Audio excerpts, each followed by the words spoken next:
Bismillahirrahmanirrahim. Assalamualaikum warahmatullahi wabarakatuh.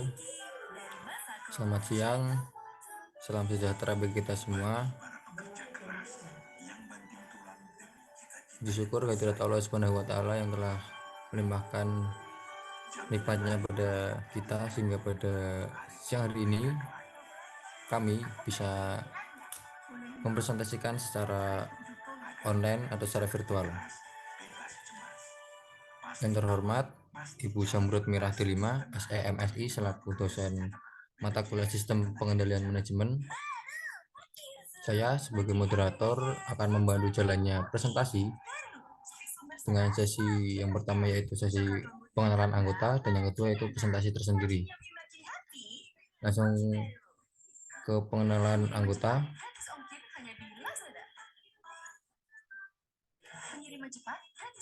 Untuk anggota kelompok kami yang pertama yaitu Enggar Virginia Agnianisa dengan NIM 2020-12146. Yang kedua Ikmaluni Am dengan NIM 2020-12162. Yang ketiga Alfa Taudin Asmi Falahan dengan NIM 2020-12199. Selanjutnya yaitu sesi presentasi. Untuk presentasi sendiri kami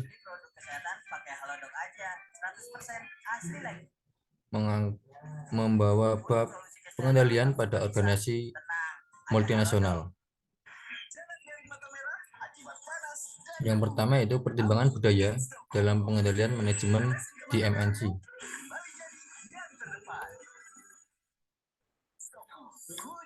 Salah satu variabel kontekstual yang paling penting yang mempengaruhi pengendalian manajemen di dalam sebuah perusahaan multinasional adalah perbedaan budaya antar negara.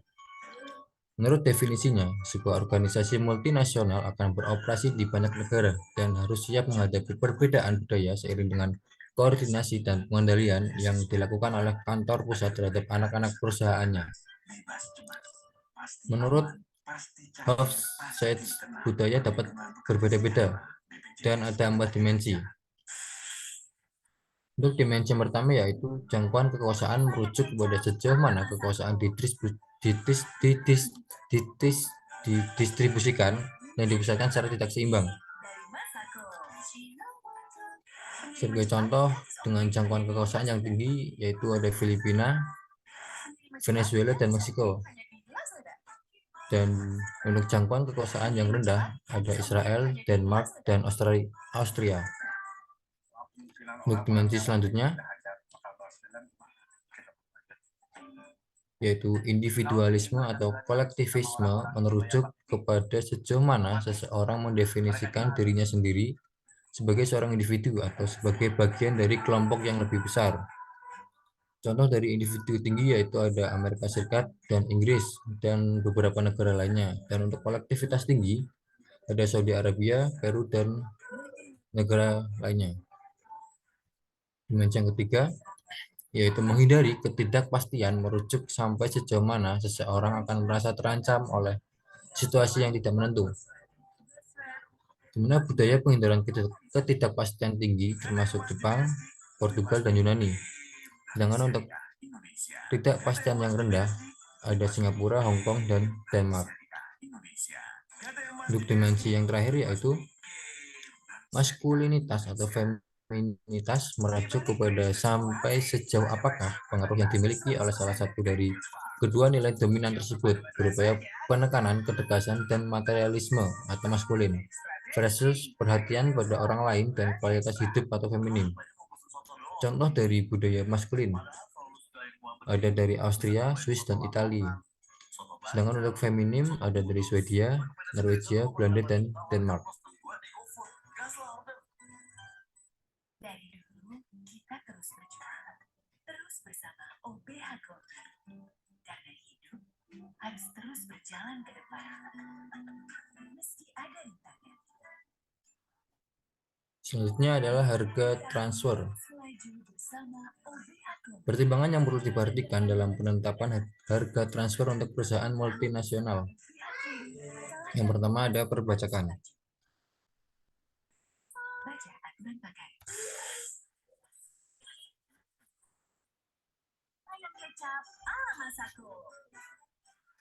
Perpajakan itu sendiri yaitu harga transfer memungkinkan pengalihan keuntungan ke negara-negara yang punya perbedaan tingkat pajak. Yang kedua ada peraturan pemerintah. Jika tidak diatur, perusahaan akan menetapkan harga transfer untuk meminimalkan laba kena pajak di negara-negara dengan tingkat pajak penghasilan yang tinggi. Yang ketiga, tarif. Tarif mempunyai hubungan terbalik dengan pajak pendapatan di dalam negara transfer. Meskipun tarif untuk barang yang dikirimkan ke negara tertentu akan lebih rendah, keuntungan yang dicatat negara itu akan ikut tinggi.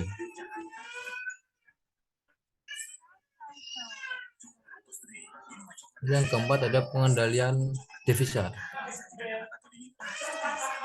Harga transfer yang lebih rendah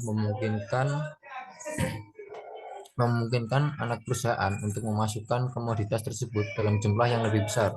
Yang kelima, akumulasi dana. Harga transfer adalah salah satu cara untuk mengalihkan dana tersebut ke dalam atau keluar negara tersebut. Dan yang keenam, joint venture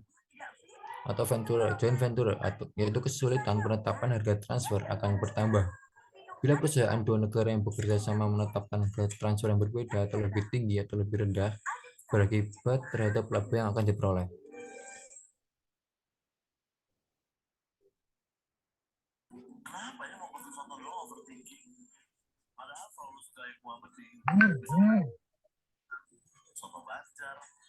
Selanjutnya, isu transfer pricing dalam MNC. Transfer pricing didefinisikan sebagai suatu harga jual khusus yang dipakai dalam pertukaran antar divisional untuk mencatat pendapatan divisi penjualan atau selling division dan biaya divisi pembelian atau buying division. Secara umum, tujuan penetapan harga transfer adalah untuk mentransmisikan data keuangan di antara departemen-departemen atau divisi di perusahaan pada waktu mereka saling menggunakan barang dan jasa satu sama lain. Tujuan harga transfer berubah apabila melibatkan multinational operation atau MNC serta barang yang ditransfer melalui batas-batas negara. Transfer pricing diklasifikasikan menjadi dua kelompok. Dilihat dari perilaku yang melakukan tindakan praktik transfer pricing di antara yang pertama, intra-company transfer pricing, yaitu melibatkan antar unit bisnis perusahaan. Selanjutnya, intercompany transfer pricing, yaitu melibatkan dua perusahaan yang ada di negara yang sama maupun di negara yang berbeda atau internasional dengan hubungan istimewa sebagai pelaku transfer pricing. Yang C selanjutnya, metode penentuan harga transfer. Yang pertama, harga transfer berdasarkan harga pasar. Kelemahan utama dari sistem ini adalah jika harga suatu produk ternyata tidak tersedia di pasar, misalnya pada suatu industri yang terdiferensiasi dan terintegrasi seperti industri kertas, jika divisi penjual harus mengirim kertas yang setengah jadi ke divisi lain, pasar tidak menyediakan harga kertas mentah atau setengah jadi. Namun, jika harga pasar tersedia atau dapat diperkirakan, maka ada baiknya menggunakan harga pasar. Meskipun demikian, jika tidak ada cara untuk memperkirakan harga kompetitif, pilihan lainnya adalah mengembangkan harga transfer berdasarkan biaya atau cost-based transfer price. Selanjutnya yang kedua, harga transfer berdasarkan biaya. Penetapan harga transfer metode ini relatif mudah diterapkan, namun memiliki beberapa kekurangan. Kekurangan yang pertama yaitu penggunaan biaya sebagai harga transfer dapat mengarah pada keputusan yang buruk. Jika seandainya unit penjual tidak dapat memproduksi dengan optimal, sehingga menghasilkan biaya yang lebih tinggi daripada harga pasar, maka dapat terjadi kecenderungan pembelian barang dari luar. Selanjutnya yang kedua, jika biaya digunakan sebagai harga transfer, divisi penjual tidak akan pernah menghasilkan laba dari setiap transaksi internal. Selanjutnya yang ketiga, penentuan harga transfer yang berdasarkan biaya berarti tidak ada insentif bagi orang yang bertanggung jawab mengendalikan biaya. Umumnya, perusahaan menetapkan harga transfer atas biaya berdasarkan biaya variabel dan atau biaya tetap dalam bentuk biaya penuh atau full cost, lalu ada biaya penuh ditambah markup atau full cost plus markup, dan gabungan antar biaya variabel dan tetap, atau juga bisa disebut variable cost plus fixed frame. Selanjutnya, metode negosiasi. Dalam ketiadaan harga, beberapa perusahaan memperkenalkan divisi-divisi dalam perusahaan yang berkepentingan dengan transfer pricing untuk menegosiasikan harga transfer yang diinginkan.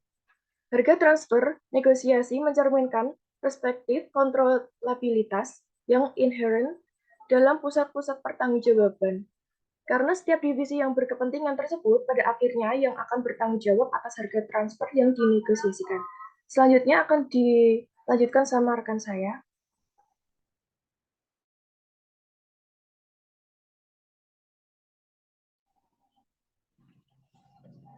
Untuk beberapa resiko yang dihadapi MNC.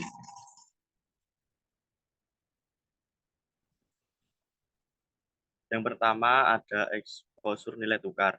Nilai tukar adalah harga dari sebuah mata uang jika dibandingkan dengan mata uang yang lainnya. Nilai tukar spot adalah nilai tukar nominal yang berlaku pada satu hari tertentu. Nilai tukar real adalah nilai tukar spot setelah penyesuaian perbedaan inflasi antara dua negara yang dihitung. Ada juga nilai tukar forward, yaitu nilai tukar hari ini yang dapat digunakan menjadi dasar penyelesaian suatu transaksi yang terjadi di suatu waktu di masa depan.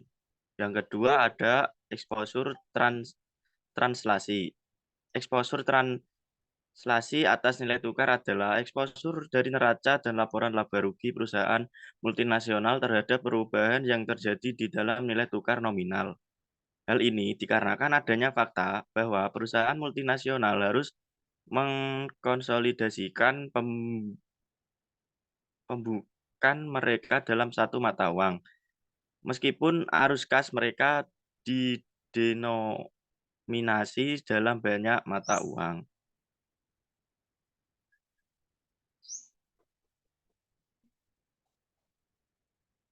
Yang ketiga, ada efek translasi. Jika perusahaan menggunakan laba atau rugi akibat translasi di dalam mengevaluasi kinerja manajer anak perusahaan, maka akan timbul beberapa masalah. Yang pertama, hal ini akan membuat manajer anak perusahaan bertanggung jawab terhadap faktor-faktor yang berada di luar kendali mereka. Yang kedua, hal ini tidak akan menghilangkan adanya laba atau rugi akibat translasi. Yang ketiga, hal ini tidak memperhitungkan jenis jasa eksposur nilai tukar lain yang dihadapi oleh anak perusahaan.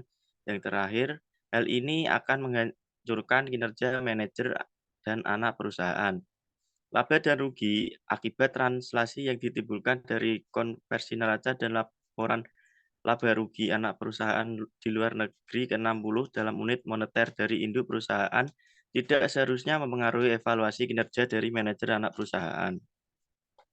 Yang keempat ada eksposur transaksi. Eksposur transaksi adalah eksposur nilai tukar yang dimiliki oleh perusahaan untuk transaksi-transaksi antar negaranya. Ketika transaksi semacam itu dicatat hari ini, tetapi penyelesaian pembayaran dilaksanakan kemudian hari.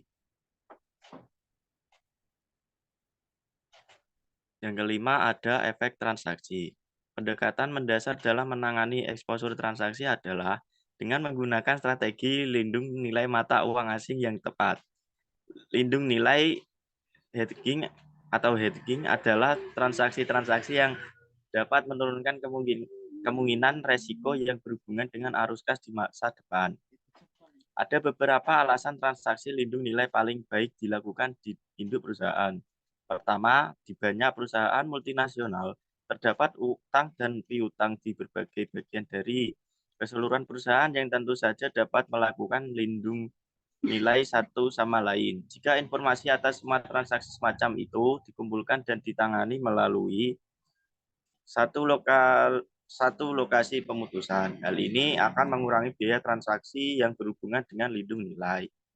Yang kedua, induk perusahaan mungkin mempunyai akses yang lebih luas terhadap berbagai jenis instrumen lindung nilai dengan waktu jatuh tempo yang lebih lama daripada yang biasanya dimiliki oleh anak perusahaan.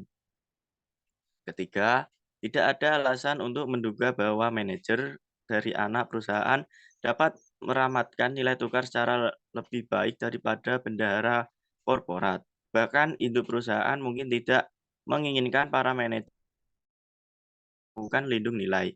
Karena hal ini dapat menimbulkan resiko menjadikan para manajer anak perusahaan menjadi spekulan nilai tukar.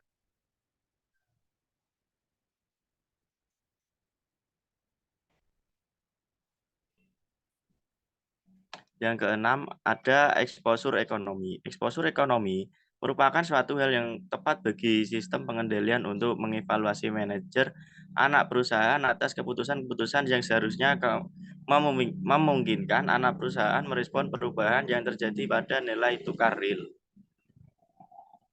Mekanisme atau alat untuk menilai secara wajar kualitas keputusan manajer anak perusahaan adalah penganggaran kontingensi. Adapun cara kerja mekanisme tersebut sebagai berikut. Yang pertama, siapkan dan lacak anggaran dengan menggunakan metrik yang sama. Jangan khawatir dengan mana metrik yang layak. Dan gunakan secara sederhana salah satu yang paling meyakinkan. Sisihkan pengaruh nilai tukar nominal yang semata dipengaruhi oleh inflasi melalui menganalisis selisih. Rekomendasi seperti ini sama dengan yang ada di eksposur penjabaran. Yang kedua, susun anggaran berdasarkan skenario nilai tukar yang paling mendekati. Pada akhir tahun, hanya 1 dari 3 hasil yang dikaitkan dengan kontingensi tarif nilai tukar, yakni sama dengan proyeksi awal, terdepresiasi dari proyeksi awal, atau terapresiasi dari proyeksi awal. Yang ketiga, pada saat penyusunan anggaran perlu didiskusikan dengan manajer anak perusahaan tentang antisipasi yang harus dilakukan. Yang terakhir, pada saat pelacakan, jika tarif nilai tukar diketahui, lakukanlah revisi anggaran awal tersebut atas keputusan-keputusan manajer yang diharapkan untuk dibuat. Nilai tukar awal dengan yang sesungguhnya terjadi. Kinerja manajer anak perusahaan pada gilirannya bisa dibandingkan dengan anggaran revisi tersebut. F. Risiko negara sovereign of country risk. Risiko suatu negara adalah risiko yang berkaitan dengan aktivitas-aktivitas dan kejadian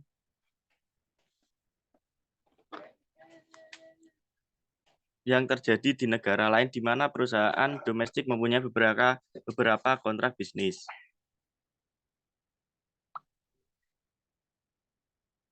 Satu bentuk dari country risk adalah political of sovereign risk, yaitu risiko yang berkenan dengan perubahan yang tidak terantisipasi dalam kebijakan-kebijakan pemerintah negara lain, expropriation, nationalism, exchange risk, dan lain-lain. Bentuk dari risiko ini bersifat jangka panjang dan kurang bersifat langsung dibanding risiko politik dan secara potensi lebih berbahaya.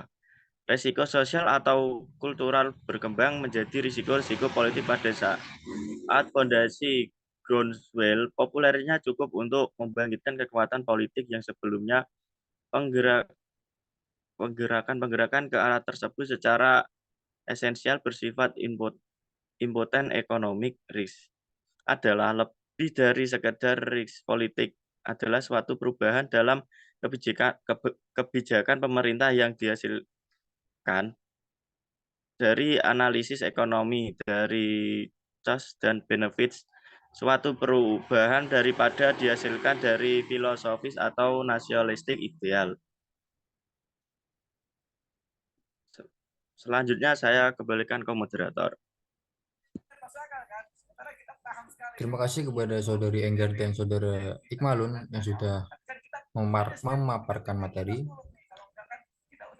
Sudah di penghujung presentasi, hanya itu saja yang bisa saya pandu, dan mohon maaf apabila dari kelompok 12 tersendiri ada kesalahan dalam mengucapkan kata atau ada kesalahan di beberapa hal. Sekian dari kelompok 12. Wabillahi taufiq wal hidayah. Wassalamualaikum warahmatullahi wabarakatuh.